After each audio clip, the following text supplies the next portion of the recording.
everyone, it's Holly and welcome to another Top 5 Wednesday, and this week's topic is Top 5 rereads. And I am a huge fan of the reread.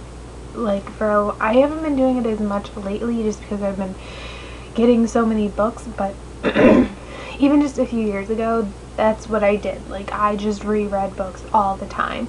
So I have two young adult books. The first is Obsidian by Jennifer L. Armentrout. Technically, I've only read this twice, so one reread. But that reread, I enjoyed it so much more. I mean, I still enjoyed it the first time, but upon the reread, it became a 5-star read for me, and that is good. If I like a book or even like it more on a reread, that's a sign of a good book.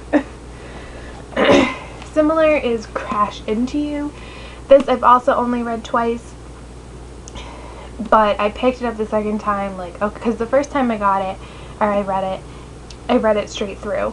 I remember it was last Christmas. I got it for Christmas. I came home to my apartment and was like, oh, I'll just pick it up for a minute, and then stayed up all night reading it. And I ended up doing that basically on the reread. I was like, oh, it's a reread, so I'll be able to go slow. Nope. Got just as sucked in, cared just as much about these characters. Now the next three are books I have read too many times to count. So first is Lover Awakened by J.R. Ward. This is the third book in the Black Dagger Brotherhood series, and it is my favorite. I love this story, these characters. I can't. Next is Blue-Eyed Devil by Lisa Kleypas. I've talked about this book a lot too. Again, don't know how many times I've read it. It's just, when I need a pick-me-up, I usually go to this book because it has some kind of sad elements in it, but for some reason I still just am drawn to it constantly, and it still gets me emotionally every single time. It's Confessions of a Shopaholic by Sophie Kinsella. Nobody is surprised. Actually, considering the amount of times I've reread this book, it's in pretty good shape for being just a mass market paperback.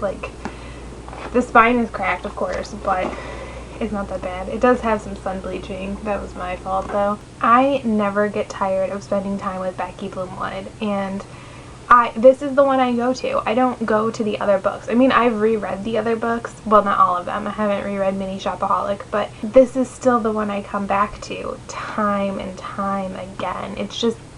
It's a great, you could read it as a standalone and be satisfied and not continue on with the series, or you can read it as the start to a series. So those are my top 5 rereads. If you have any books that you just go to constantly as a reread and want to talk about that, let me know down in the comments. And if you want to check out any other Top 5 Wednesday videos, there is a link in the description, like always, to a list of all the other participants in Top 5 Wednesday.